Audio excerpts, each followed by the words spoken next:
Então, caros alunos, vamos lá para nossa aula de revisão para a prova com peso 7, né, da nossa N2, tá? Então, a nossa prova de revisão ela ficou para o dia 3 do 7, tá? Nosso último dia de aula aí. Então, estou gravando esse vídeo, né, como uma das nossas aulas de reposição, né, que temos que ter perante o calendário, né? E também para ajudar vocês aí a revisar os conteúdos para a prova do dia 3, que vai ficar lá para o final do semestre, né? Então vamos lá. Nós começamos, né, na aula do dia 22 a falar sobre automação residencial, né? Então vamos revisar aí alguns conceitos, né? Algumas coisas da automação residencial aí. Primeiro, então, vamos introduzir, né? O que é a automação residencial, né? Aonde que ela se insere aí no nosso dia a dia, no nosso mercado, né? Então, a automação residencial, inicialmente, ela é referenciada como uma novidade, né? Então, quando a gente pensa em automação, é algo novo, algo fora do comum aí, né? É algo futurista aí, tá? Então, causa perplexidade pelo alto grau tecnológico, alusão ao futurismo e pode ser compreendida como um símbolo de status e modernidade, né? Então, quando a gente pensa em automação, a gente pensa em algo muito futurista, aonde só quem tem status, né, só quem tem dinheiro consegue aí colocar automação na sua casa, enfim, tá? Então, a automação ela proporciona o conforto e a conveniência que qualquer ser humano deseja, né? Vocês vão ver que a automação ela é muito mais do que um status, né? Além de ser um status hoje, ela também é algo que auxilia muito a vida das pessoas aí. E por fim, tornará a ser uma necessidade vital a qualquer morador e um excelente fator de economia, né? Principalmente economia de tempo, né? Não só economia de dinheiro, mas economia de tempo, tá? Ah, então, a Revolução Industrial, né, lá no século XVIII, proporcionou automação no mundo, surgida a partir da mecanização. Então, quando a gente fala em automação, a gente pensa em coisas futuristas, né, o digital, mexer no celular, enfim. Mas a automação ela já vem desde lá da Revolução Industrial, desde a primeira, né, onde a gente saiu da manufatura, né, dos serviços manuais e passou ao auxílio de máquinas a vapor, depois máquinas a combustão, máquinas elétricas, né, até a revolução digital dos dias de hoje, né? Então, desde lá de trás, a gente tenta sempre buscar algo que automatize, que melhore a nossa produção, né? Então, a automatização é o processo pelo qual se utiliza dispositivos automáticos, né? Como o próprio nome já diz, é automatizar, deixar algo automático, tá? Então, a gente utiliza dispositivos automáticos, eletrônicos e inteligentes para dar-se a automação dos processos em questão, né? Então, a eletrônica ela também entra na automação, né? Seria uma automação mais nova, mais dos dias atuais, né? Contemporânea. Aí. Dessa forma, pode-se automatizar várias coisas aí, né? Indústrias, comércios, prédios e automação doméstica, né? Então, vamos explicar cada um deles. A automação industrial, né, ela é responsável pelo controle das máquinas produtivas em operação. Então pensem numa indústria, né? O que a indústria mais preza hoje? Depende o viés da indústria e da fábrica, né? Mas 99% das indústrias aí, elas vão colocar em primeiro lugar a produção, tá? A produção. Então, tempo é dinheiro. Então, quanto mais eu produzir em menos tempo, melhor para minha empresa, né? Algumas outras vão colocar qualidade também, né? Qualidade é algo importante, mas geralmente a qualidade ela vai ficar em segundo lugar. Em primeiro lugar é produção, é tempo, é dinheiro, é custo, né? A automação comercial, né? É responsável pelo controle e gerenciamento dos estoques e nas finanças, provendo agilidade das operações comerciais, código de barra, magnético, ondas de rádio, etc. Né? Então, na indústria, tá? A automação ela vem para deixar os processos mais rápidos, mais eficientes, né? Por quê? Dinheiro. Do comércio para baixo, aqui o comércio prédio e predial, né? E residencial, a automação vem muitas vezes aí para auxiliar. Claro, no comércio a gente tem um pouco dessa preocupação com o tempo, com o dinheiro, com a eficiência, né? Mas aqui no comércio a gente já consegue, a gente já pega um pouco aqui da preocupação da automação residencial, que é o quê? Facilitar a vida do usuário. Então, quando a gente fala aqui, né, agilidade nas operações comerciais, código de barra, código magnético, ondas de rádio, a gente está falando de facilitar a vida, por exemplo, do caixa do supermercado, né? Antigamente, quando a gente ia nos mercados aí, os preços, né, dos alimentos eram todos etiquetados, né? Tinha aquela etiquetinha retangular que tinha o preço em cada um dos produtos. Chegava no caixa, o caixa ia somando, né? Somava numa calculadora, no caixa registrador, ele ia somando o preço de cada produto, tá? Se ele errasse, né, apertasse algum botão errado, ia errar a soma, né? Então, tudo isso tinha que ser somado na caixa registradora. Hoje já é diferente, né? Hoje a gente tem o código de barra. Então, o código de barra já é uma automação. Então, ah, eu não preciso mais ter o etiquetador que fica lá no mercado colocando etiqueta em cada um dos produtos. Eu não preciso mais ter a caixa registradora que fica somando ali, né? O caixa ficar somando. Hoje em dia a gente não precisa nem mais de caixa, né? A gente tem aí os caixas automáticos aí que onde o cliente mesmo já passa o produto, né? Isso tudo é automação, tá? É automatizar, é facilitar a vida do usuário, do comércio, enfim, tá? Automação predial e residencial, né, elas são bem afins, né, mas a predial praticamente ela é responsável pelo controle das tarefas comuns aos condôminos de um edifício residencial ou comercial. Então, elevadores, né, o elevador hoje ele é totalmente eletrônico, então quando você aperta o botão do elevador, ele já tem uma lógica automática dentro dele, né? Muito antigamente a gente tinha os ascensores, né, dentro do elevador, que era aqueles eles que controlavam os elevadores, né? A gente não tinha uma eletrônica e eles que sabiam comandar o elevador. Hoje em dia é tudo painel eletrônico, é tudo automatizado. Você aperta no botão, o elevador vai te levar para pro andar que tu quiseres, né? Então, parte de iluminação, área de lazer, trabalho cooperado, entre outros. Então, predial é muito comum a gente colocar aí controles de acesso automático, né? Facial, biometria, controle por tag, né? Já na automação na parte da segurança, né? Então, tudo isso aí é automação, tá? E automação residencial, né? Responsável pelo controle e gerenciamento dos afazeres domésticos, provendo maior segurança e comodidade no lar. Então, isso aí vocês já devem conhecer, né? Então, automação residencial, a gente consegue automatizar várias coisas, né? Principalmente iluminação. Então, a gente controlar a iluminação pelo celular, pelo tablet, por voz, né? A dimerização da iluminação também é uma automação, a gente consegue dimerizar dentro da própria automação, né, do meu próprio sistema de automação residencial. Eu consigo dimerizar as luzes, né? Por exemplo, se eu disser para Alexa, Alexa, luzes em 50%, ela vai abaixar as luzes em 50%, né? Então, iluminação, a parte de segurança, né? Então, controle de acesso na residência com fechadura eletrônica, parte de segurança, câmeras, né? CFTV, que a gente fala, né? É o controle, circuito fechado, né? De câmeras aí.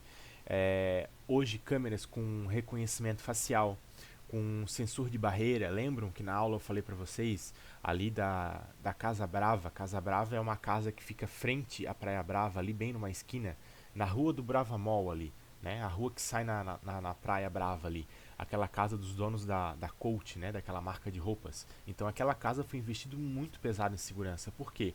Porque é uma casa que está fora de um condomínio fechado, né? É uma casa que está ali na rua. Então foi investido muito em segurança. Então essa parte de câmeras, câmera com sensor de barreira, se alguém pular o muro, a câmera identifica que alguém pulou o muro da residência, tá? É como se fosse um alarme. Câmera com reconhecimento de placa de veículo, tá? Então a gente tem essa parte de segurança também automatizada. Então a gente também consegue automatizar a parte de comodidades, né? Cortineiros, então cortineiro, persiana, abrir e fechar, né? A parte de equipamentos, então televisores, equipamentos de som, tudo isso a gente consegue controlar pela automação, controlar volume, liga e desliga, entrar em outra função, por exemplo, a própria televisão, eu passar do HDMI1 para o HDMI2, eu consigo fazer isso dentro da automação, né? Então são vários pontos aí que são automatizáveis, né? A parte de ar-condicionado também, tudo isso a gente consegue automatizar para trazer a comodidade para o usuário, né? E também a maior segurança aí na parte de segurança. Então agora a gente vai falar sobre algumas peculiaridades, tá? Da automação residencial, assim como todos os tipos de sistema, a gente tem peculiaridades, né? Então, peculiaridades de projeto, tá? Projetos industriais e comerciais de automação.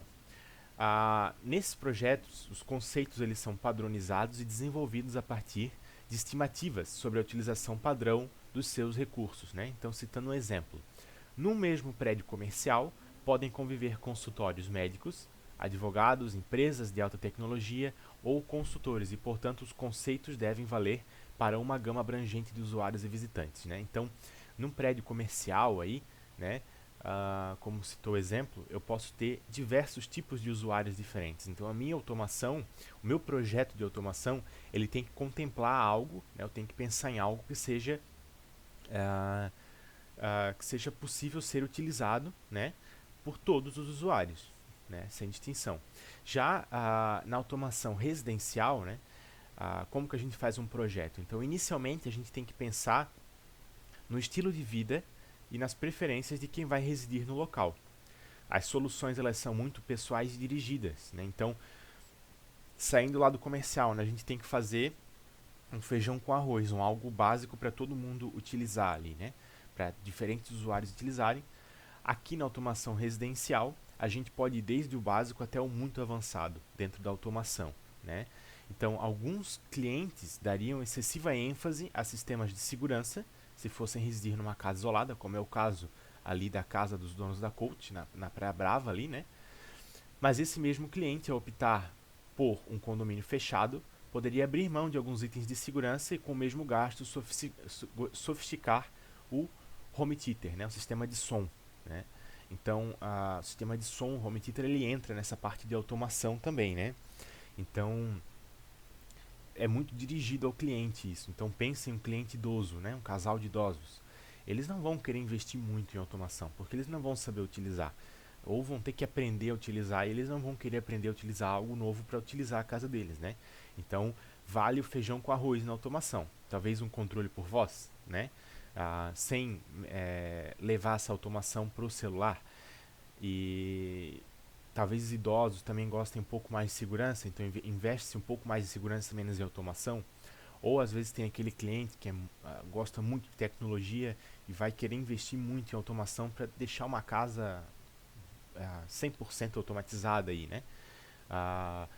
Às vezes algum cliente que gosta de som, né? Vou investir mais em som do que em automação e segurança, né? Então a gente tem que dirigir o nosso foco, né? Tem que dirigir nosso projeto ao cliente, né? A gente tem que passar esse filtro no cliente, entender o que o cliente ele quer, como que o cliente ele trabalha, né? Como que o cliente gosta de usar a casa dele, né? E isso aí é uma coisa muito importante para vocês arquitetos, né? Que vão trabalhar direto com o cliente, direto com projetos aí, donos de escritório de arquitetura. Vocês têm que ter esse know-how aí, vocês têm que ter esse instinto de entender como que o cliente ele vai utilizar o sistema dele, como que o cliente gosta de ter a casa dele, né? Daí então vocês vão procurar as pessoas corretas para poder instalar esse tipo de sistema na casa do cliente, tá? Então aqui a gente tem um exemplo, né? Esse aqui é um painel de automação, tá? Ele é como se fosse um tablet, ele não é um tablet, tá? Mas é como se fosse um tablet que fica na parede, e aqui a gente tem todo o controle da residência. Ele fica um painel fixo, né? Então aqui a gente controla tudo, ó. Aqui tem a TVzinha, tem o som, a iluminação, né? A parte de segurança aqui, o cadeado, né? A parte de controle de temperatura aqui, o ar-condicionado. Então aqui a música tocando aqui embaixo. Então eu tenho todo o controle da minha residência nesse painel de automação fixo, tá? Assim como eu posso ter essa tela num celular ou num tablet também que fica móvel, tá? Então eu posso ter esses dois tipos juntos ou em separado, né? E aqui, né, algumas coisas que a gente consegue automatizar numa residência, tá? Então, portão automático, eu consigo colocar na minha automação, abrir e fechar meu portão pelo celular, tá?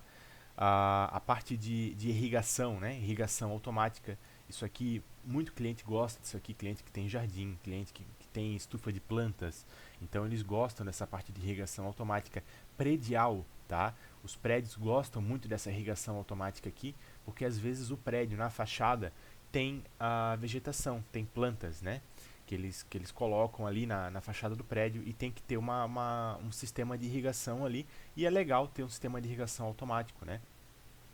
Então, o vídeo porteiro, né, e a fechadura eletrônica, o controle de acesso aqui, automáticos, então, só vai liberar a fechadura eletrônica da porta quando liberar o facial aqui, ou a biometria, enfim. Detectores de movimento, então, alarme, né, alarme, câmeras, enfim, parte de segurança. A parte de calefação inteligente, tá? Calefação e controle de temperatura, né? Piso aquecido, enfim, o desumidificador de ambiente, desembaçador de vidro, tudo isso aí a gente consegue colocar dentro da automação, né? Parte de persianas elétricas, tá? A persiana, cortina elétrica, então abrir e fechar a persiana, né? Home theater inteligente, então isso aqui tem muitos clientes que gostam disso aqui, tá? Home theater, né? A parte de som, então a gente consegue automatizar todo o nosso sistema de som, né? A gente vai falar um pouco mais sobre o home theater à frente, né? Mas é muito legal isso daqui, tá? Controlar tudo pelo teu celular, pelo controle de voz. Então, falando um pouco sobre a infraestrutura que a gente necessita aí para automação, né? Quais são as infraestruturas, né, para a indústria e comércio? Então, é criada desde a prancheta, ou seja, prevista nos orçamentos iniciais das obras incorporadas durante a construção, né? E já a infraestrutura para automação residencial, basicamente em relação ao cabeamento e definição de equipamentos, o projeto de residências ainda deixa muito a desejar, né? Então, em ambos, tá? Em ambos os projetos, desde indústria e comércio até a residencial, a automação, né? A gente precisa já pensar no que vai ser definido, em qual tipo de produto que a gente vai instalar. Para quê? Para que a gente consiga criar desde a prancheta, desde a concepção do projeto, né, a infraestrutura necessária. Porque a gente tem alguns tipos de automação que vão a alguns tipos de infraestrutura diferente. Por exemplo, a gente conversou, né, sobre a automação cabeada e automação sem fio. Tá? Qual que é a diferença? A automação sem fio eu não preciso passar cabos. Tá? Ela é tudo por wireless. Então eu tenho módulos espalhados pela casa, né, onde os interruptores vão se comunicar com esses módulos. Então eu vou dizer aqui pulsadores, tá? Não vou dizer interruptor. Interruptor é o que eu ligo e desliga a lâmpada, né? Mas quando a gente vai para automação é um pulsador. É como se fosse aquele botão de campainha que a gente aperta e ele volta, tá? Isso é um pulso. Então, os pulsadores, eles têm que ter conexão wireless, então eles vão se conectar com o módulo, que vai se conectar com uma central, que vai mandar um sinal para um atuador, que vai dizer para a lâmpada apagar ou acender. Tá? Então, todos esses equipamentos, eles são tudo conectados Wi-Fi, wireless. Então, isso aí traz alguns problemas. Se a gente tiver uma conexão ruim dentro da residência, um equipamento não consegue se comunicar com o outro. Se cair a internet, eu não consigo mais comunicação com os módulos.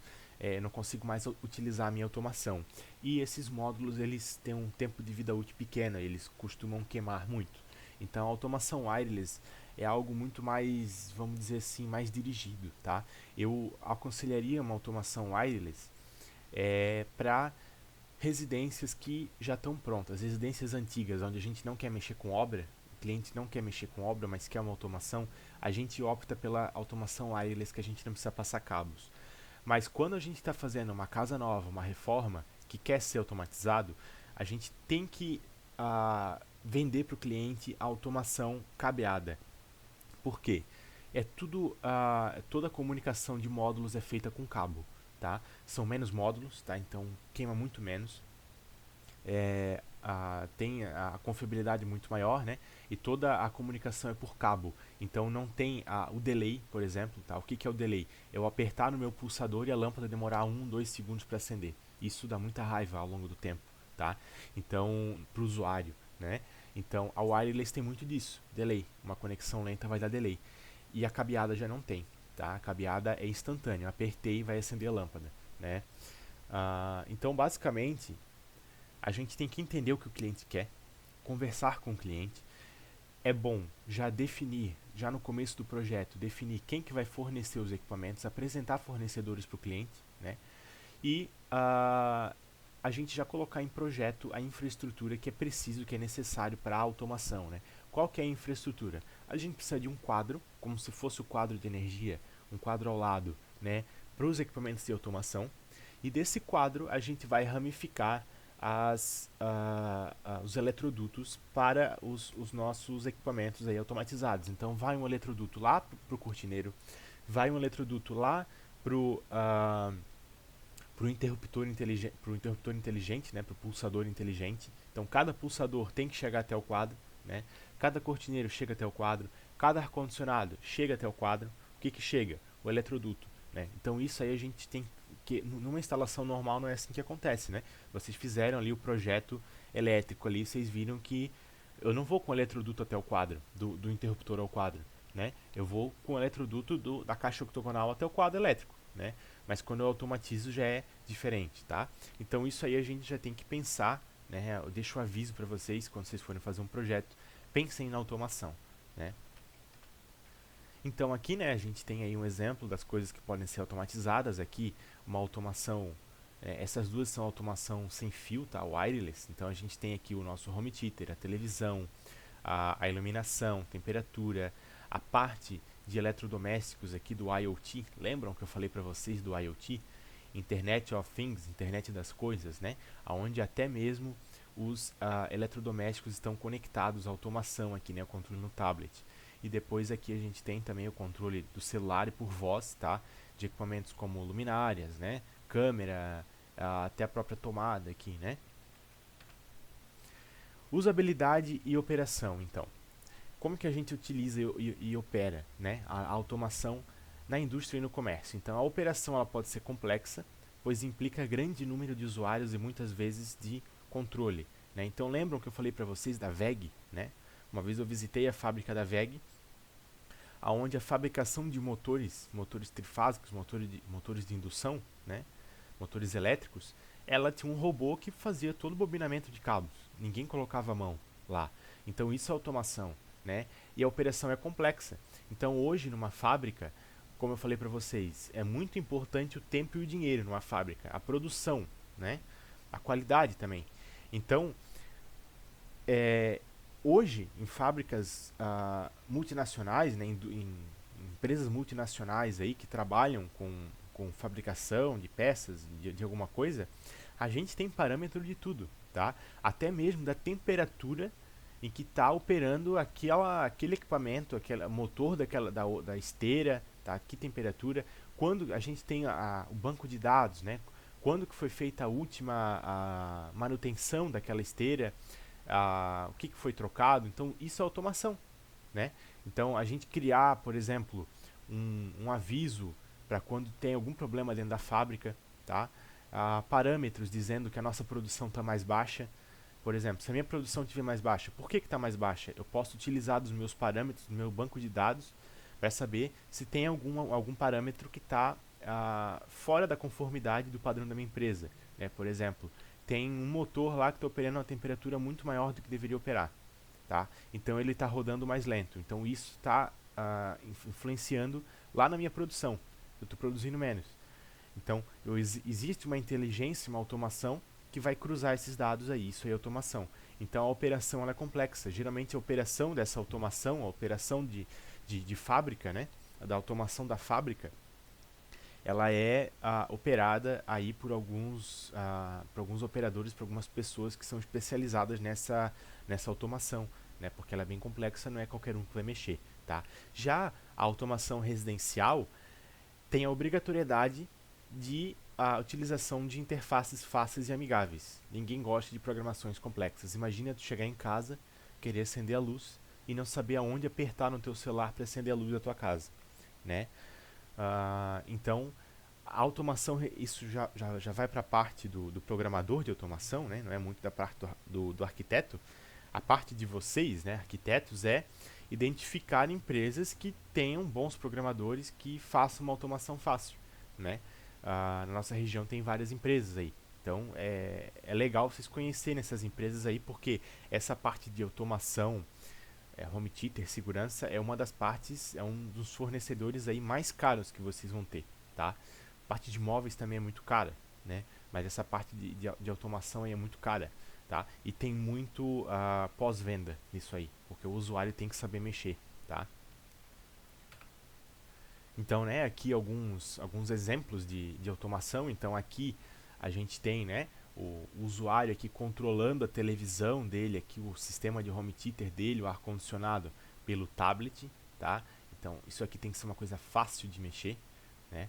Por quê? Eu sempre digo, se a TV tem um controle, e o home theater tem um controle também para aumentar e abaixar volume, para mudar o canal, enfim, o meu tablet, ele tem que ser mais fácil que o controle, né? Porque aqui eu posso ter um, dois, três controles aqui, né?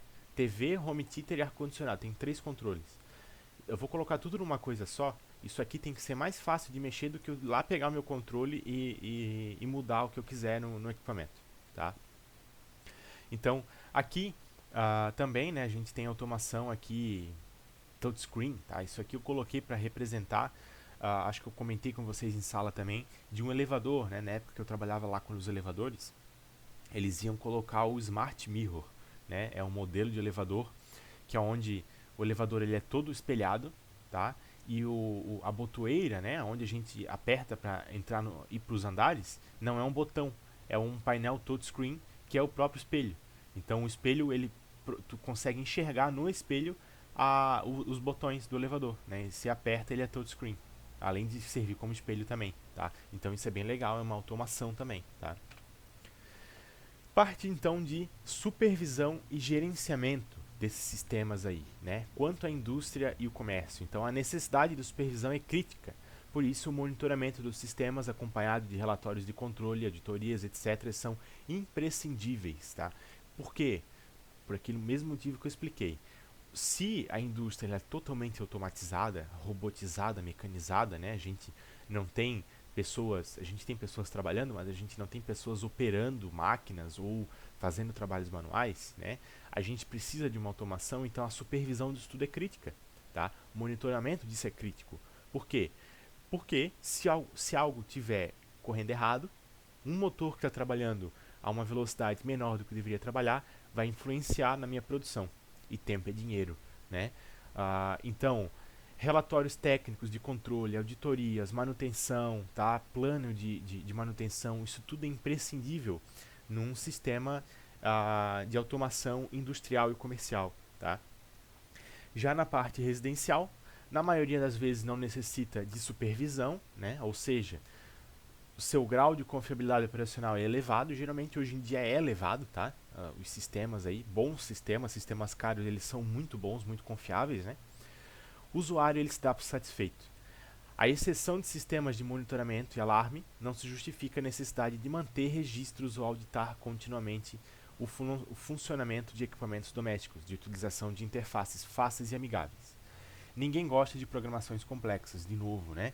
Então, vamos lá, sistemas de segurança, né? Por exemplo, voltando ao exemplo ali da casa da Praia Brava, dos donos da Coach. Eles têm uma empresa, né, contratada terceira que faz o monitoramento do sistema de segurança deles, porque não pode falhar, né? Eles têm um quarto do pânico dentro de casa. Se eles entram dentro de casa e colocam uma senha lá nos pulsadores da iluminação, as portas daquele cômodo, né, da suíte deles se fecha, tá? Como se fosse uma porta de um cofre de banco e nada entra ali. É uma porta blindada, paredes blindadas, então nada entra ali dentro, tá? E nada consegue sair também. Então, são clientes que prezam muito pela segurança, então eles têm uma empresa terceira que faz o monitoramento do sistema de segurança deles, né? Na parte de automação não é necessário, né, a gente fazer esse monitoramento, tá?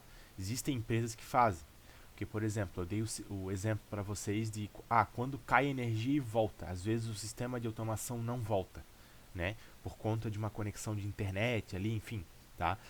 Precisa, a tua automação não funciona mais, então o usuário ele precisa ligar lá para o programador da automação, o programador tem que vir e reiniciar o módulo, tá? Isso é muito chato.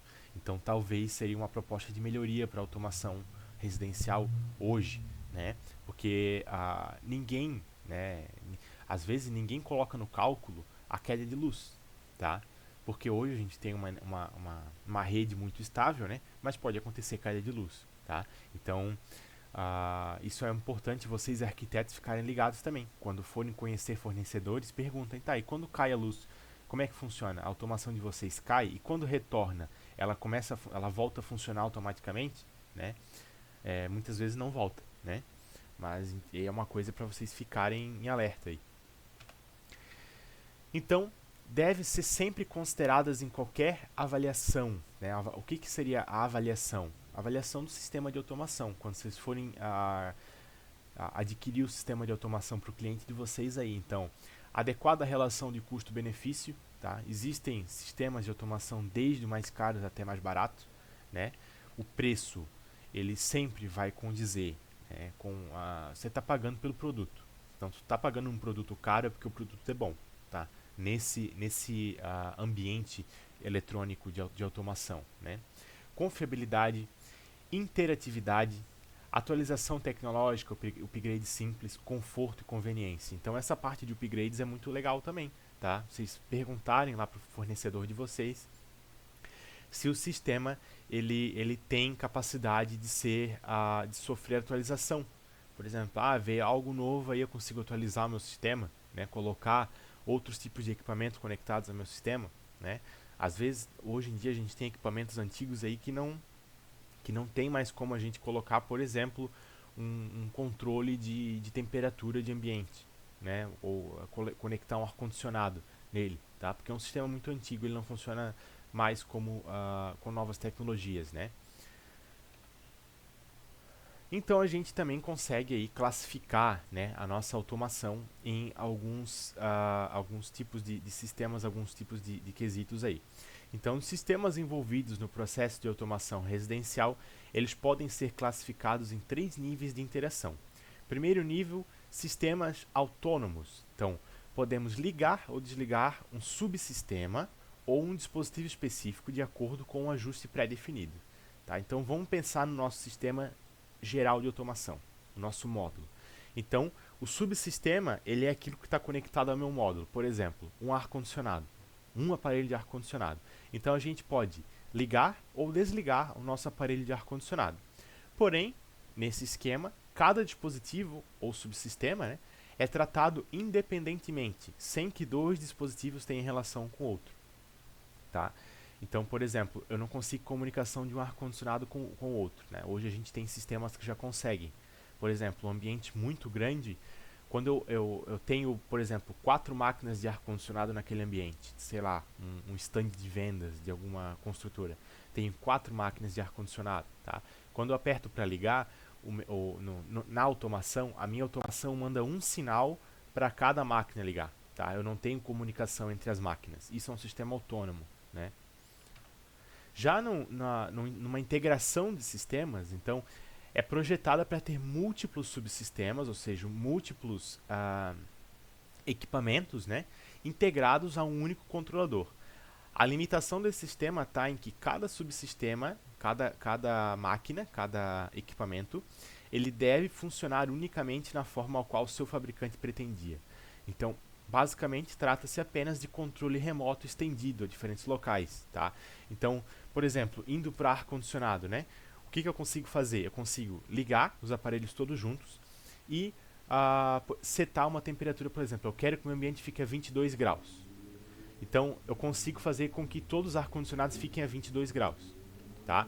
Eu só consigo fazer isso. Eu não consigo controlar outra coisa. Por exemplo, controlar a velocidade da ventoinha. Eu não consigo ter um feedback. Então, aqui, o sistema, o meu controle de automação, ele só manda sinal para o equipamento. Ele não tem retorno de sinal do equipamento para o meu sistema. O que isso significa? O equipamento ele não conversa com o sistema. Só o sistema que conversa com o equipamento. Eu não tenho esse caminho de volta. Então, por exemplo, assim, hoje a gente tem, né, nos controles remotos de ar-condicionado, a gente tem a opção Siga-me. Né? O que é a opção Siga-me?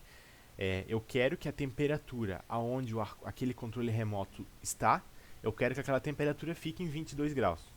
Né? Porque às vezes eu estou longe do ar-condicionado. Então, o 22 graus que eu coloco no ar-condicionado, lá no visor do ar-condicionado, só vai ficar ali perto do aparelho. Se eu estou longe, ele não vai ficar. Então, eu tenho a função Siga-me. O que é a função Siga-me? Eu estou sempre mandando um sinal para o aparelho, o meu controle remoto manda um sinal para o aparelho do ar-condicionado, dizendo que a temperatura onde eu estou está em 24. Então, o ar-condicionado tem que trabalhar para que a temperatura onde o controle remoto está chegar a 22, né? Isso é uma integração do sistema, só que com controle remoto, né? Quando a gente vai para automação, daí esse feedback ele é feito cabeado, né? Então a gente tem o sistema, o equipamento ele consegue enviar informação para o sistema também, tá? Ele é retroalimentado. E também temos aí a classificação de residência inteligente. Então, o produto ele é personalizado para atender às necessidades do proprietário. O arquiteto, o integrador de sistemas e o proprietário, né? Aqui, integrador de sistemas é o programador da automação, né? Então, tem 3 entes aqui. Vocês, arquitetos, programador da automação e o proprietário determinam as instruções específicas para modificar o uso do produto. Assim, o sistema torna-se um gerenciador, ao invés de apenas um controlador remoto. Os sistemas residenciais inteligentes dependem de comunicação de mão dupla e realimentação de status entre todos os subsistemas, todos os equipamentos para um desempenho acurado, né? Então, por exemplo, eu tenho um sensor de luminosidade dentro do meu quarto, aonde ele identifica se tem bastante luz do dia, ele manda sinal para o meu sistema de automação, o sistema de automação diz para a lâmpada apagar. Se a gente vê que esse começa a escurecer, né, a minha luz começa a acender, né? Então tudo é comunicável, tá? Todas as coisas se comunicam, todos os equipamentos conseguem se comunicar, né? Por exemplo, se eu tenho lá na minha automação, eu posso criar cenas na automação, né? O que é as cenas? Por exemplo, eu estou na minha sala, aperto um botão lá aperto no meu celular ali, no meu sistema de automação, cinema, botão cinema, tá? No meu celular. O que vai acontecer? O botão cinema, ele vai, a central de automação identifica que eu quero ligar a minha TV, ligar meu home theater, fechar as minhas cortinas, dimerizar as luzes até o mínimo possível, desligar as luzes, ligo o meu ar-condicionado, né? Transformo a minha sala numa sala de cinema. E eu ligo direto no meu Apple TV. Coloco ali na tela do Apple TV e eu consigo controlar meu Apple TV pelo celular também, tá? Então a minha sala se transforma num cinema. Isso é uma cena, tá? Então isso é tudo retroalimentado. Uma coisa se comunica com a outra, tá? Então, classificando sistemas, né? Então a gente tem aqui uma pirâmide de classificação de sistemas que é o quê? O nível de responsabilidade e decisão do sistema, tá? E a quantidade de pessoas envolvidas na manutenção, na operação do meu sistema, né? Então, por exemplo, sistemas empresariais básicos. Então, tabelinhas de Excel, tá? Sistema empresarial básico. Por exemplo, tabela de Excel que as pessoas têm que alimentar os valores lá, enfim, tá? Então eu tenho uma quantidade de pessoas muito grande envolvidas nisso aqui, porque esse sistema é pouco automatizado, né? Ele não é um sistema automático, ele é automatizado só, né? Então as pessoas alimentam as informações na minha tabela de Excel, o nível de responsabilidade no sistema ele é baixíssimo, tá? Então, quando eu vou aumentando aqui para sistema de automação de escritório, informação gerencial, né, o número de pessoas que operam o sistema ele diminui.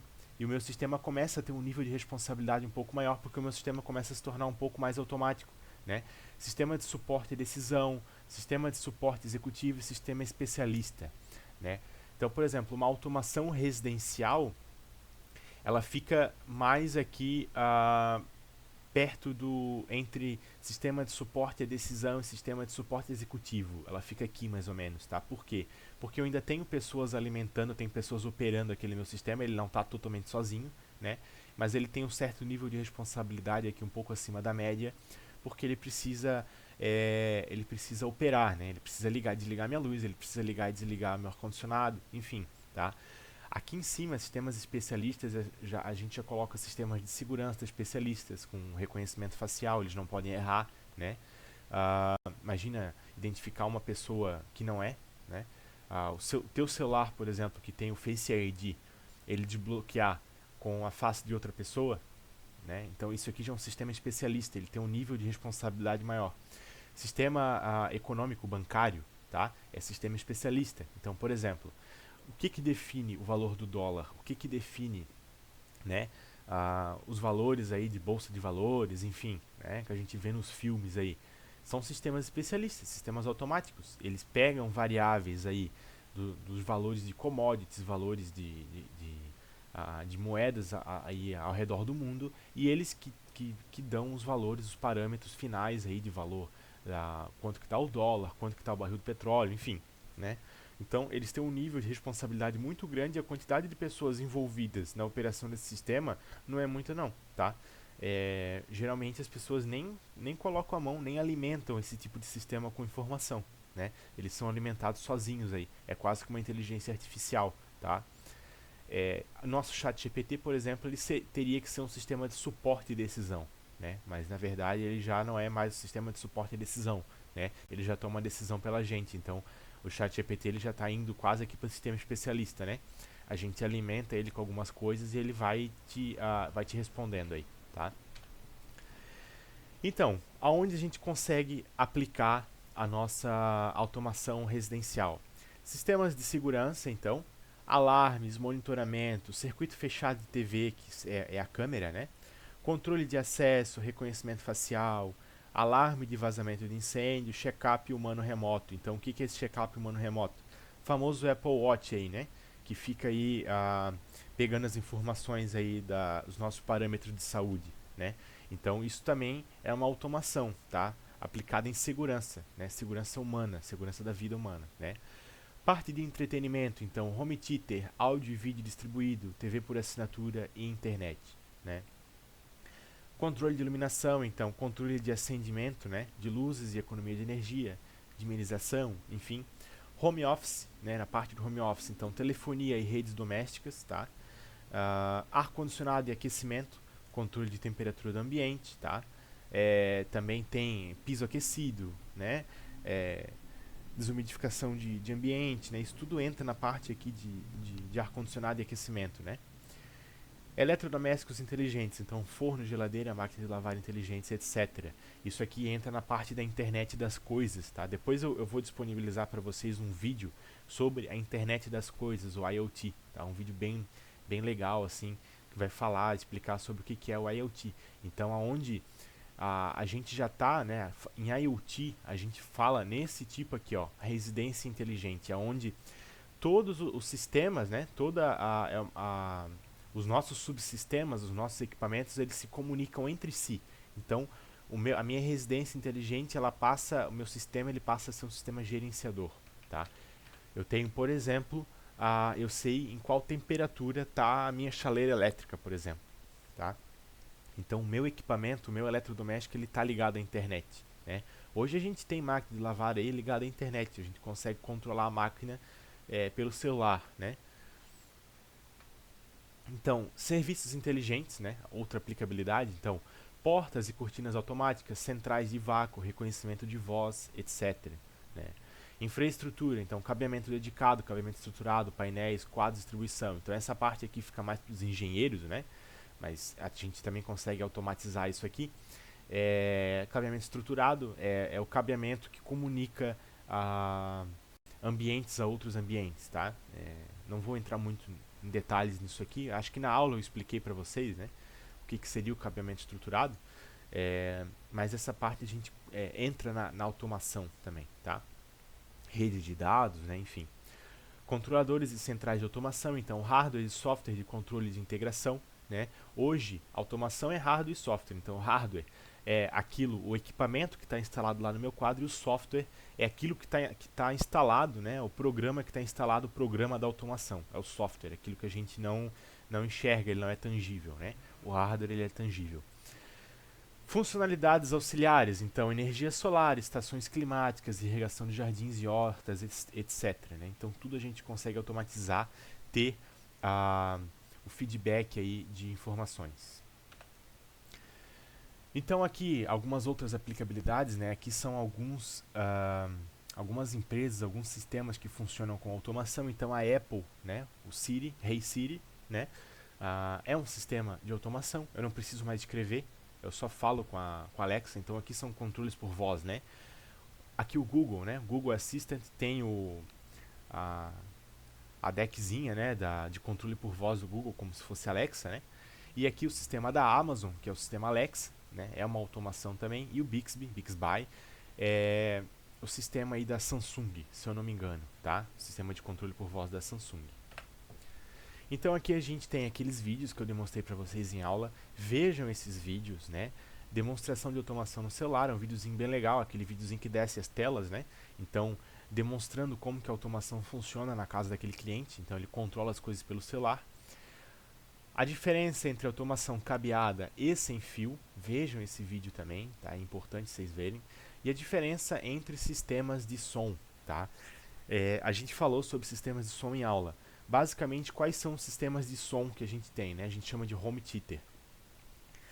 A gente tem os sistemas aí 2.1. O que é o sistema 2.1?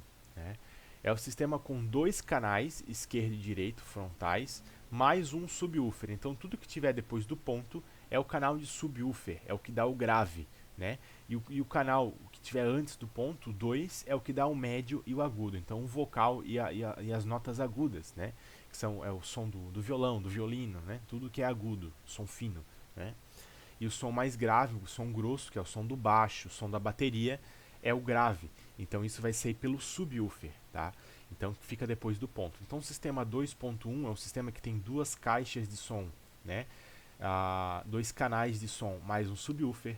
Sistema 3.1 é um sistema com uma caixa central e duas caixas frontais, esquerda e direita, mais um subwoofer, né? Essas caixas, tá? Tirando o subwoofer, vamos falar nos canais, nas caixas, elas podem ficar tanto embutidas no forro de gesso, existem caixas para isso, quanto sobre o móvel, a gente chama de caixas bookshelf, quanto no chão, a gente chama de caixa torre, né? Então a gente tem esses três modelos de caixa, tá? Existe o sistema 5.1, onde a gente coloca duas caixas traseiras, né? A gente chama de caixa surround, tá? Sistema 7.1, então a gente tem as três frontais, duas caixas traseiras e mais duas caixas na lateral, sistema 7.1. Tudo isso é o som horizontal, então aquele som que vai chegar horizontalmente, eu vou ter ali a sensação não vou ter a sensação de profundidade, tá? Eu vou ter a sensação de posição do som, tá? Esquerda e direita, né? Atrás e frente, tá? E eu tenho, pode ir para o 9.1, o 11.1, enfim. E eu tenho o som Dolby Atmos, que é quando eu pego caixas e coloco no teto também, tá? Então o Dolby Atmos, eu preciso de ter caixas nas laterais e caixas no teto, tá? Que vai fazer o som vertical, então eu vou ter a sensação do som acima de mim, tá? O som Atmos é o atmosfera, né? Pensa que eu vou fazer uma redoma, uma atmosfera em volta de mim, que eu vou ter todas as posições de som possíveis ao redor de mim, né? Então, no Atmos, né, a gente tem o acréscimo de mais um número. Então, eu posso ter um 9.1.2, né? Então, o que é o 9.1.2? Eu tenho 9 caixas ao redor de mim, 3 na frente, duas em cada lateral, né? Duas esquerdas e duas direitas, duas atrás. Dá 9. Ponto 1, um subwoofer. Ponto 2, duas caixas no teto, né? Esquerda e direita. Já tem um Dolby Atmos, tá? Então, esse vídeo aqui da diferença entre sistemas de som, ele vai mostrar isso aí para vocês, tá? Vejam esse vídeo aí também. Então, a nossa parte aí de automação residencial finalizou, tá? Agora a gente vai começar no luminotécnico, tá? Então, pessoal, vamos lá para a segunda parte da nossa aula, né? Da nossa revisão, que é a parte aí da luminotécnica, né? Que seria a aula, que foi a aula do dia 29 de maio, tá? Então, introduzindo a luminotécnica, né? Você já tem noção de luminotécnico, né? Porque vocês têm matérias de luminotécnico na faculdade, tá? Então, de conforto luminotécnico, né? Então, muitas das coisas aqui vocês já viram em outras matérias, tá? Então, introduzindo a luminotécnica. Então, no final do século XIX, havia um sistema de iluminação pública composto por dois eletrodos de carvão muito próximos, né? O que são eletrodos de carvão? São bastãozinhos do tamanho de espessura de um lápis de cor, por exemplo, né? Então esses dois eletrodos de carvão ficavam muito próximos por onde passava uma descarga elétrica, tá?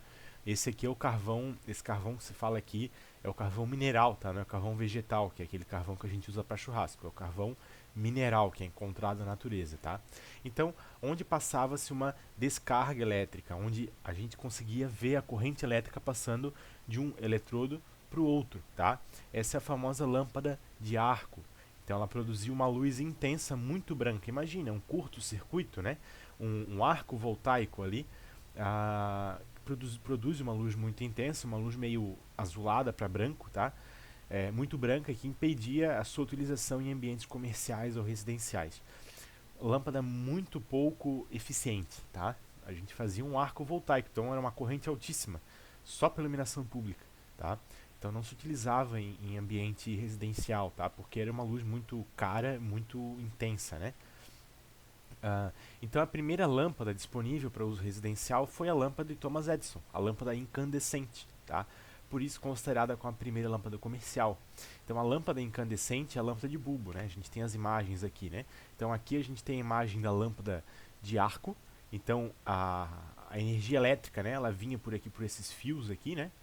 Vinha pelos fios, tá? Aqui tinham os dois eletrodos de carvão e isso aqui nada mais é do que um curto-circuito, tá? É uma energia elétrica passando de um eletrodo para o outro. E aqui a gente tem um refletor, né, que joga essa luz para frente, tá?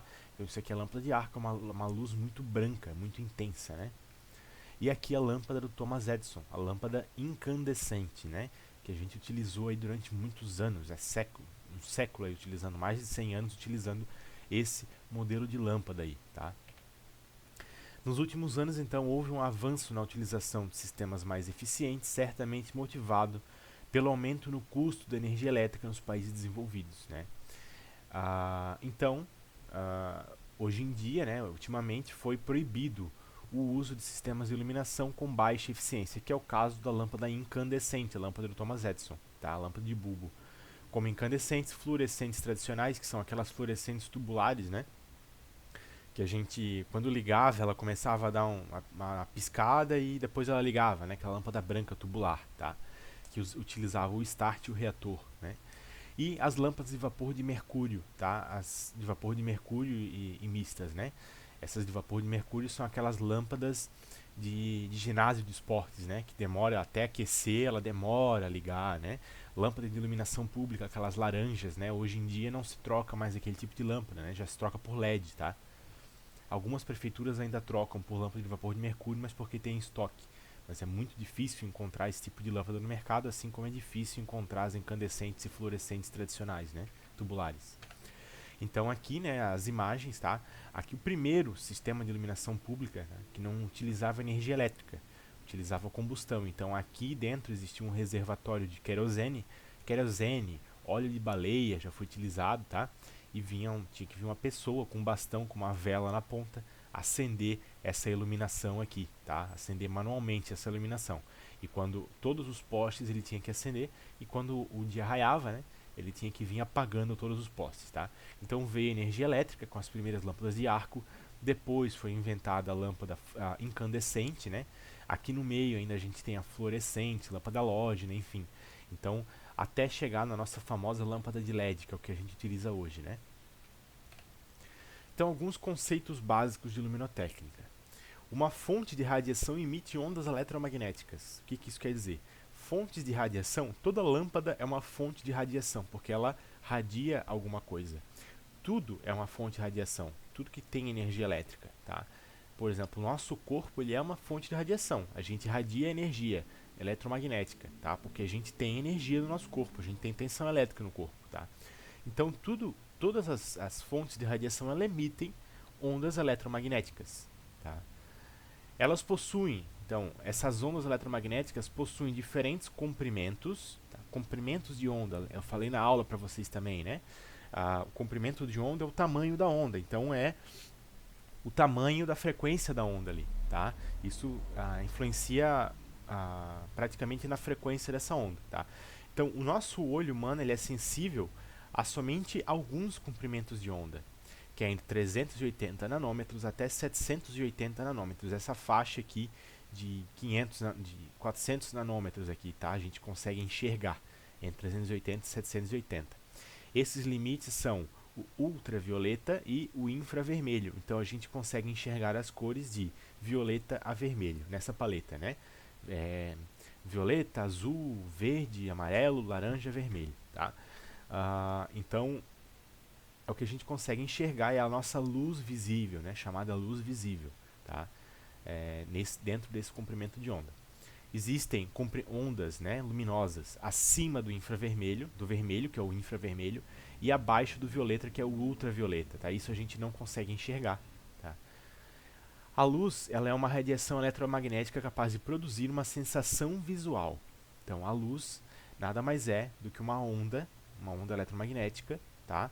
Que ela produz uma sensação no nosso corpo, que é a sensação visual, tá? A temperatura, ela também é uma radiação eletromagnética, que causa uma sensação na pele, né? A gente consegue sentir, ter essa noção de temperatura. Curva de sensibilidade. Então, o que é a curva de sensibilidade? Quanto menor o comprimento da onda, tá? Então, quanto menor esse número aqui, é a luz violeta e azul, né? Maior é a intensidade da sensação luminosa quando há pouca luz. O que isso quer dizer? À noite, por exemplo, né, a nossa sensação de luminosidade é muito maior, né? Vamos utilizar o exemplo do carro, né? Enquanto as radiações de maior comprimento, então perto do laranja e vermelho, se comportam ao contrário. Então é maior a nossa sensação luminosa quando há muita luz, né? Então vamos pensar num carro. A gente está dirigindo numa rodovia à noite. Se vem um carro na contramão com luz alta, nossa sensação, né, de que aquilo lá está iluminando a gente é muito maior do que se tivesse de dia e aquele carro viesse na luz alta, ao contrário. Tá? Então, à noite, a nossa sensação é muito maior, nós somos muito mais sensíveis à luz. E de dia, a nossa sensação é menor, somos pouco sensíveis à luz. Tá? É isso que é a curva de sensibilidade. Tá? Então, aqui, né, a gente tem a nossa faixa de luz visível. Né? Então, aqui a gente está aqui na luz visível, que é entre 380 a 780 nanômetros. Então, entre o violeta e o vermelho, temos o violeta, azul, verde, amarelo, laranja e vermelho. Então, isso aqui é a luz visível. Acima do vermelho, acima de 780 nanômetros, infravermelho. Aonde a gente utiliza o infravermelho? Controle remoto. Controle remoto é IR, é infravermelho. Tá? Se a gente pegar um controle remoto, que tem aquela bolinha em cima, e gravar com a câmera do celular, a gente apertando os botões do controle, a gente vai ver aquela luzinha piscando. A olho nu a gente não vê, mas a câmera consegue enxergar o infravermelho, tá? E ela transforma isso em luz visível pra gente, né? Ela vai trazer aqui para perto do violeta, azul aqui, tá? Essa luz infravermelha, a câmera do celular. E o ultravioleta, né? Os raios UV, famosos raios aí que causam câncer de pele, né? Então a gente tem muita usabilidade para ultravioleta. O ultravioleta tem uma ação aí na pele, mas tem ação também contra bactérias, enfim, tá? A gente consegue matar bactérias com ultravioleta. Existem outros tipos de radiação, né, abaixo da luz visível. Então aqui, ó, a luz visível ela se divide entre violeta e vermelho, tá? Antes disso a gente tem a radiação UV, que é o ultravioleta. Dentro do UV a gente tem os raios UVA, UVB, UVC, tá? Vou falar um pouco mais sobre isso. Abaixo ainda, então, comprimentos de onda menores do que o ultravioleta, raio-x, raio gama e raio cósmico, tá? E aqui a nossa curva de sensibilidade de radiação. Então, ó, à noite, né? À noite aqui, ó, a gente tem uma incidência de iluminação ultravioleta maior. E a nossa sensibilidade a esse tipo de comprimento de onda, esse tipo de ultravioleta, aqui, esse tipo de luz, é muito maior, tá? À noite. Durante o dia, a nossa sensibilidade ao infravermelho é muito maior, tá? Durante o dia. É isso que esse gráfico mostra pra gente.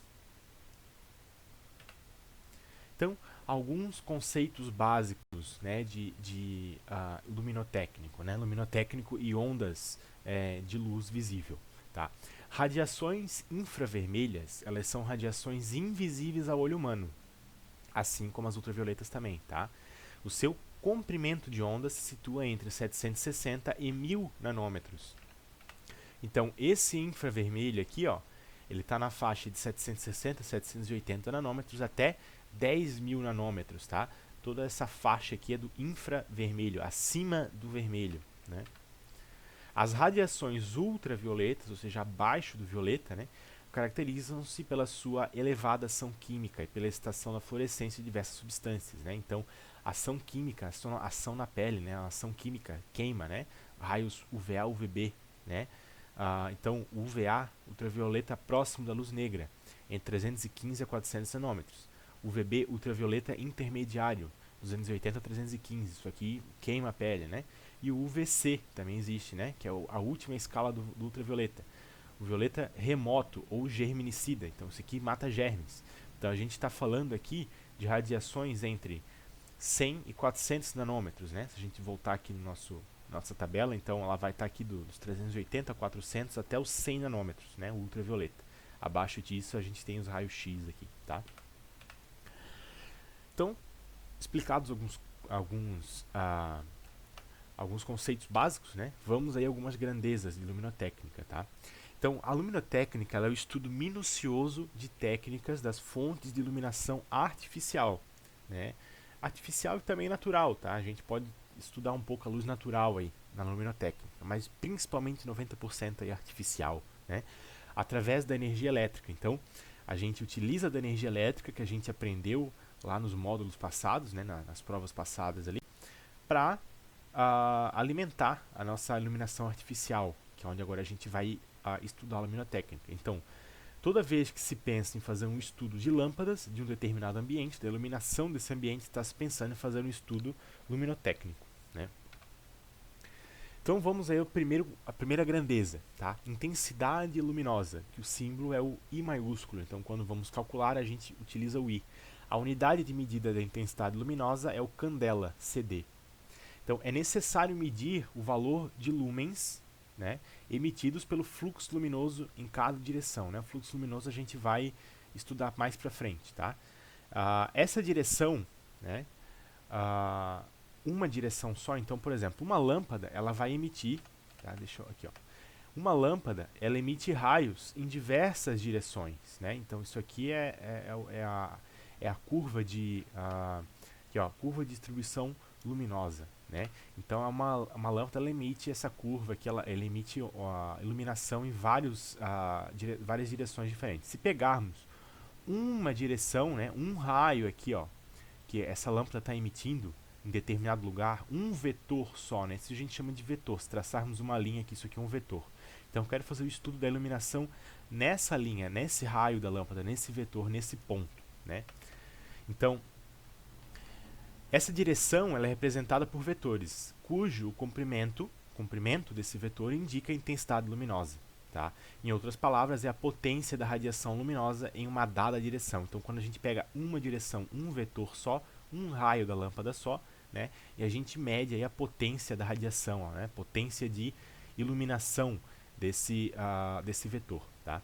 Como a maioria das lâmpadas não apresenta uma distribuição uniforme, é comum o uso das curvas de distribuição. A gente não vai estudar uma lâmpada pela intensidade luminosa, tá? A gente vai estudar uma lâmpada pela sua curva de distribuição, que é essa curva aqui. É quanto que essa lâmpada, né, qual a área que essa lâmpada vai iluminar, para onde que ela vai jogar os raios luminosos dela, né, as ondas eletromagnéticas dela. Então, a curva de distribuição luminosa, também medida aí em candelas, né, é a representação da intensidade luminosa em todos os ângulos em que ela é direcionada num plano. Então, aqui a gente está falando num vetor só, num ângulo só, né? Aqui a gente já está falando em todos os ângulos, né? Na área em que essa lâmpada ilumina. Então, é a representação da intensidade luminosa, a representação das candelas em uma área, em todos os ângulos de iluminação. Para a uniformização de valores das curvas, geralmente essas são referidas a 1000 lumens, né? As curvas aqui, quando a gente olha os gráficos, né, eles referenciam em 1000 lumens, tá? A curva de distribuição luminosa geralmente é encontrada nos catálogos de fabricantes de lâmpada luminária, né? A curva CDL. Então essa é a nossa curva CDL, né? Aqui uma distribuição polar em ângulos, tá? E aqui as distribuições longitudinais e transversais, né? O transversal aqui, ó, que é essa mesma transversal, e a longitudinal aqui, e essa mesma distribuição aqui numa curva polar, num gráfico 2D, né? Num plano só. Então, visto o que é intensidade luminosa e a curva de distribuição luminosa, a gente vai ver, medida em candelas, né, vai ver o que é o fluxo luminoso, que o símbolo é a letra grega φ e a unidade é o lumen, né, LM. Então, é a potência da radiação total emitida por uma fonte de luz em todas as direções do espaço e capaz de produzir uma sensação de luminosidade através do estímulo da nossa retina.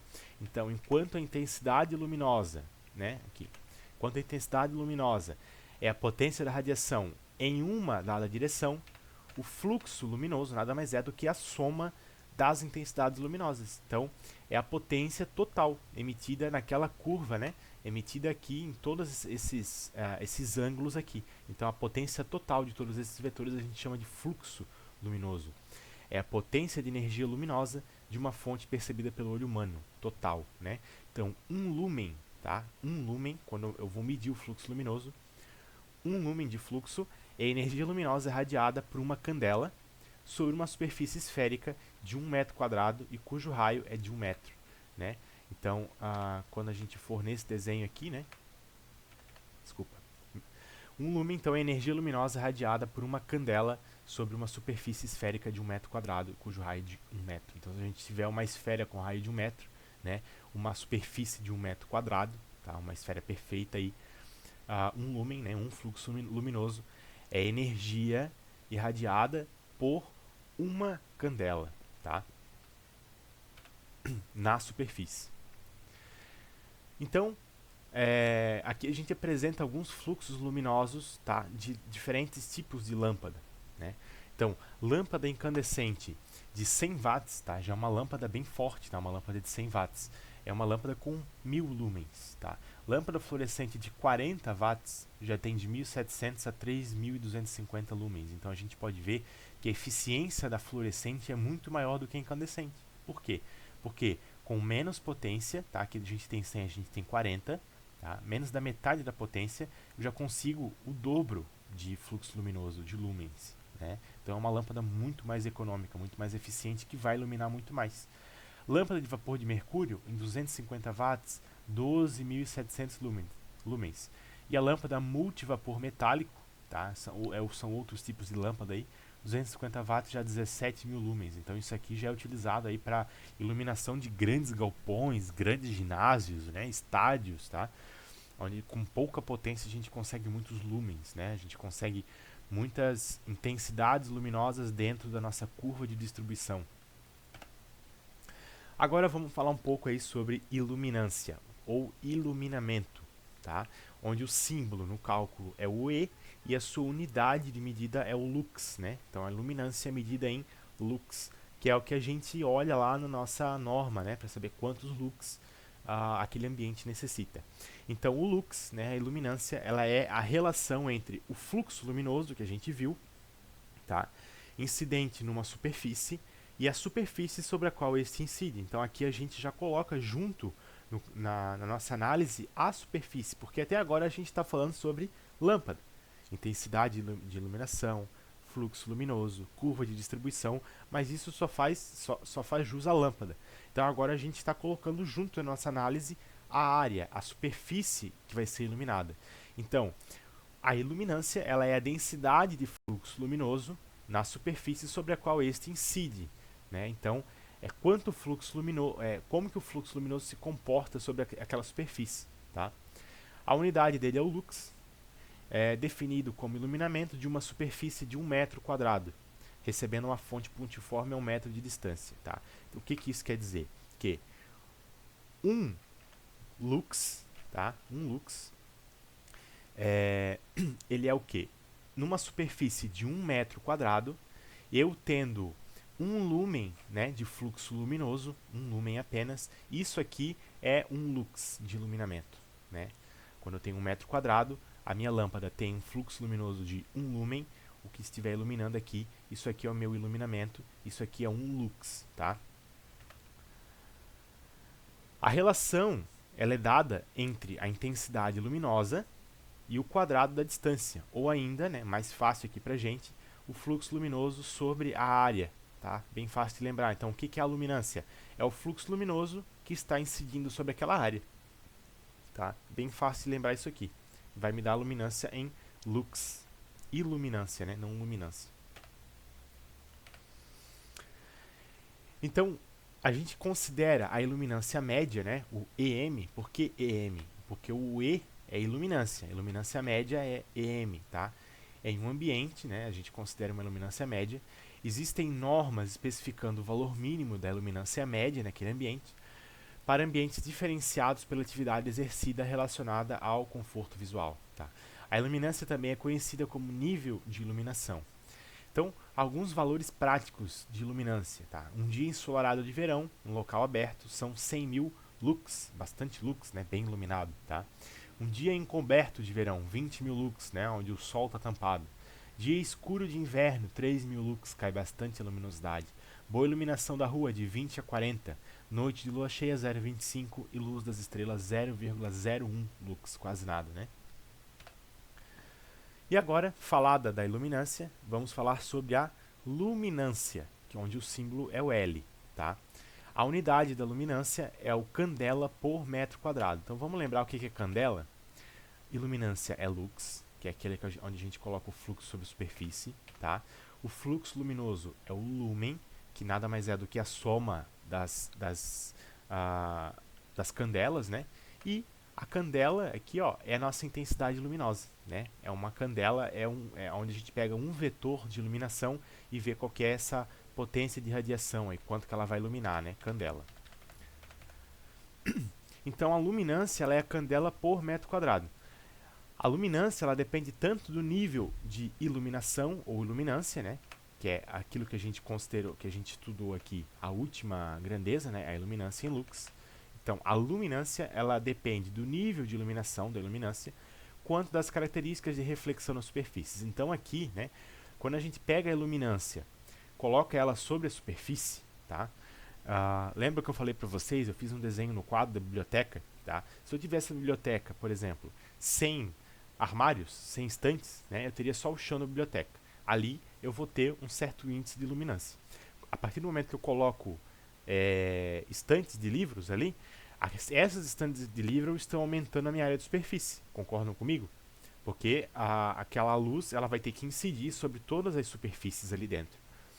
Então, aqui na luminância, a gente está colocando junto aqui, além da superfície, a gente está colocando junto o nível de reflexão na superfície. Porque se eu tenho armários escuros, eu vou ter uma iluminação de um tipo. Tá? Se eu tenho armários mais claros, eu vou ter um nível de reflexão um pouco maior. Vai iluminar um pouco mais o ambiente. Né? Então, a equação que permite a determinação da luminância, tá, é essa daqui. L igual a I sobre A vezes o cosseno alfa. O que isso quer dizer? L é a luminância, né, em candelas por metro quadrado, é igual a I, que é a intensidade luminosa em candelas, lembra da intensidade luminosa, que é a potência num vetor numa direção, dividido por A área projetada em metro quadrado, tá, a área do meu ambiente. Não é a área do ambiente, é a área projetada, né? É a área de todo o meu espaço. Então, por exemplo, se eu tenho armários ali, eu vou ter que somar a área desses armários, dessas estantes também, tá? Porque eu tenho objetos dentro do meu ambiente, eu tenho outro tipo de superfície também, tá? Vezes o cosseno de alfa, que é o cosseno do ângulo da direção do raio. Então, eu quero fazer um estudo direcionado àquela estante, né? Naquele ponto daquela estante ali, eu vou pegar o ângulo do vetor de iluminação, daquele raio que está incidindo lá naquela estante, tá? O cosseno dele vezes o A, tá? Então, o L, a luminância, é a intensidade luminosa em candelas dividido por área projetada, considerando os objetos, vezes o cosseno de alfa, que é o ângulo que está incidindo o vetor de iluminação ali, tá? Quanto à vida útil das lâmpadas, né? Discutimos isso em sala. Então, a vida útil das lâmpadas ela é definida pela média aritmética do tempo de duração de cada lâmpada ensaiada e é dada em horas. Então, quando eles fazem esse tipo de ensaio, né, eles ensaiam várias lâmpadas, eles não ensaiam uma lâmpada só, tá? Para ter aí a prova real deles aí, né? Eles fazem uma média do tempo de duração de cada lâmpada ensaiada. Então, tem várias lâmpadas, né? Então, as lâmpadas aqui, isso aqui é uma tabela meio defasada, tá? Bem defasada, tá? Bem antiga essa tabela aqui, Mas só para a gente ter uma ideia aqui de diferença de eficiência e vida útil, tá? Os valores aqui não levem muito em consideração. Então, a lâmpada menos eficiente que a gente tem são as lâmpadas incandescentes, que hoje elas são proibidas de serem fabricadas, né? A eficiência dela é 12. O que é esse 12 aqui? Ó? Vamos no asterístico. Lumen por watt, tá? Então ela tem 12 lumens por watt. Por exemplo, uma lâmpada de 100 watts incandescente, ela vai ter aí 1.200 lumens, né? Já uma lâmpada halógena é uma lâmpada de 20 lumen por watt. Uma lâmpada halógena de 100 watts, ela vai ter aí 2.000 lumens, mais do que a lâmpada incandescente, sendo que a vida útil da incandescente é de 1.000 horas, tá? E a vida útil, aqui ó, vocês podem ver que esse estudo foi feito com lâmpada de 60 watts, tá? A de 100 watts é um pouco mais cara, tá? Então a vida útil pode mudar um pouco para 100 watts, mas considerando os 60 watts, né? A vida útil dessa lâmpada é de 1.000 horas, sendo que a loja já é 4.000, 4 vezes mais, né? E o preço não é 4 vezes maior, né? O preço é 3 vezes maior, tá? De uma loja para uma incandescente. Só que a gente consegue melhorar. A fluorescente tubular, né? Que também já não vende mais isso aqui, tem uma eficiência de 80 watts por lumen. De 80 lumen por watt, perdão. Uma vida útil o dobro da halógena e 8 vezes a incandescente. Sendo que o preço dela é o dobro só da incandescente, né? Já a lâmpada compacta fluorescente, que é aquela que a gente tinha nas residências aí até pouco tempo atrás, né? É uma lâmpada com uma eficiência um pouco menor do que a fluorescente tubular, tá? É a lâmpada de 60 lumen por watt. A vida útil um pouco menor também, de 6.000 horas, tá? E o preço médio um pouco maior do que a fluorescente tubular, tá? Porque ela é compacta, né? Tudo que é compacto, novo, é mais caro. Aí vamos para a lâmpada de LED, que é o suprassumo da iluminação hoje, né, contemporaneamente, tá? É uma lâmpada com uma eficiência de 80 lumen por watt. Então, 100 watts de LED, ela vai ter 8.000 lumens, né? É bastante coisa, né? Quase 8 vezes aí a iluminação, os lumens aí de eficiência das lâmpadas incandescentes. E sendo que um dos maiores benefícios dela é a vida útil. Então ela é uma lâmpada muito eficiente. Além de consumir pouca energia, tem uma vida útil muito grande o LED, né? Só que o preço médio é um pouco mais caro na época do estudo, tá? De R$ 130 aqui. Mas isso aqui não levem isso aqui em consideração, tá? Esse preço aqui, porque hoje já está bem diferente, o LED já está bem barato, né? Então aí agora a gente vai aí para eficiência luminosa ou eficiência, né? Pode ser energética também, tá? O símbolo da eficiência é o K, então quando a gente calcula a eficiência num cálculo a gente utiliza o K, e a unidade da eficiência é lumen por watt, né? Que foi o que a gente viu aqui. Eficiência é lumen por watt, né? Então as lâmpadas elas se diferenciam entre si não só pelas diferentes potências que elas consomem. Então eu posso ter lâmpada de 30, 60, 5, 9, 10 watts, tá?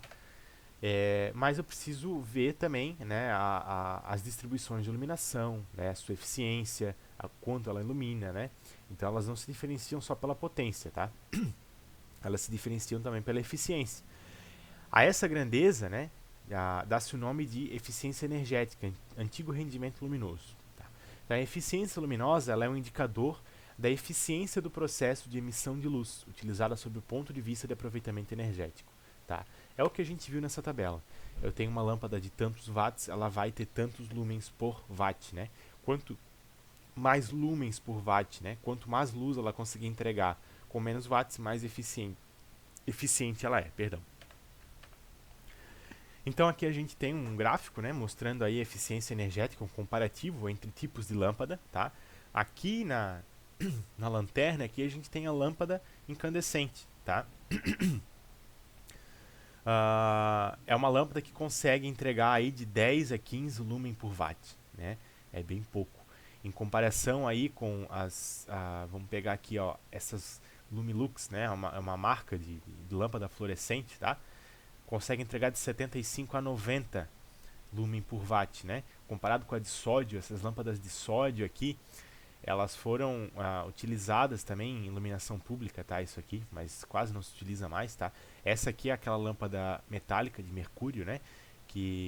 Aqui tem uma lâmpada residencial de mercúrio, tá? Mas existem as lâmpadas de poste aqui de mercúrio que são aquelas laranjas, né? De poste, tá? E acima disso aqui está a lâmpada de LED, então isso aqui também está um pouco defasado, né? A lâmpada de LED, como a gente viu, aqui tem uma eficiência de 80 lumen por watt, tá? Hoje em dia já está bem melhor isso aqui. Então ela se encaixaria acima dessa ou quase perto dessa, tá? Da lâmpada de sódio. E também, o que a gente pode falar sobre a luminotécnica é a temperatura de cor, medida em Kelvin. Então, quando vocês vão comprar lâmpadas, aí a gente vê aí 3 tipos de cor de lâmpada, né? Então, a temperatura da cor, ela expressa a aparência da cor da luz emitida pela fonte, emitida pela lâmpada. Quanto mais alta a temperatura da cor, mais clara é a tonalidade da cor da luz emitida, né? Então, ó, a gente tem aqui as temperaturas de cor, né? Cor amarela ou cor morna, as famosas lâmpadas amarelas, laranjas aí, né? Na escala Kelvin, elas têm uma temperatura de cor baixa, de 2700K até 3500 Kelvin, né? É uma lâmpada que ela causa conforto, remete ao íntimo, mais quente, amigável, residencial, né? Aplicação em residência, restaurante, barzinho, café, bistrô, loja de joias, enfim, as lâmpadas amarelas ou mornas, né? Daí a gente vai para as lâmpadas neutras, temperatura de cor neutra, que é a temperatura de 3500 a 4200 Kelvin. Causa aí, né, efeitos de ambiente limpo, eficiente, convidativo, né, aplicado em hospitais, repartições públicas, livrarias, salas de reunião, supermercados, showrooms. E depois a gente vai para a luz branca ou luz fria, né, que a gente tinha aí as lâmpadas fluorescentes brancas, né, hoje a gente tem o LED branco, né, então temperaturas de cores acima de 4200 Kelvin, então acima, temperaturas mais altas são luzes mais brancas, mais frias, né, mais azuis, tá? Então, ambientes claros, sinal de alerta, objetividade, hesitante, né? Então, aplicação em escritório, sala de aula, consultório, corredor, galeria, câmara frigorífica, onde a gente tem aí uma uma necessidade de ter uma iluminação aí um pouco mais forte, né? Esse é o tipo de lâmpada que cansa a vista, né? A luz branca, a luz fria, né? A luz azul, tá? A tonalidade de cor, né? Ou reprodução de cor, tá? Ela tem uma unidade adimensional, aqui a gente já está falando de reprodução de cor, né? Então, como que a gente enxerga, tá? Então, o que, que é isso? É a medida de correspondência entre a cor real de um objeto ou superfície e a sua aparência diante de uma fonte de luz, né? Vocês vão entender aqui. Então, se a gente vê aqui, como ela é dimensional, nessa primeira imagem, né, a gente tem os 3 guarda-chuvas aqui coloridos, tá? Nessa primeira imagem, a gente tem 60% de fidelidade à cor original, tá? Isso aqui 80, aqui 90. Isso aqui pode ser causado pela iluminação do ambiente, tá? Uma iluminação mais natural, ela vai ter esse índice, né? O índice aí de reprodução de cores, o IRC, perto do 100%. O que, que essa linha fala aqui, né? Quanto maior essa linha aqui, mais perto da reprodução real a gente está. Tá? Então, por exemplo, a luz natural ela é uma luz que consegue reproduzir todos os tons de cores aqui praticamente na mesma linha, né? 100%. Então, quando a gente está iluminando algo com uma luz natural, a gente está enxergando aquela cor, a cor daquele objeto realmente, por exemplo, né? Utilizando o exemplo que a gente utilizou em sala de aula, né? As nossas cadeiras são verdes, tá? Eu posso ter algum tipo de iluminação, tá? Que não vai iluminar aquela cadeira de forma que eu consiga enxergar aquele verde da forma natural que ele é. Por exemplo, tá? Essas lâmpadas de vapor de mercúrio aqui, ó, se a gente for observar, a gente não consegue ter aqui entre o verde e o amarelo aqui, a gente não consegue ter uma boa reprodução desses tons, tá?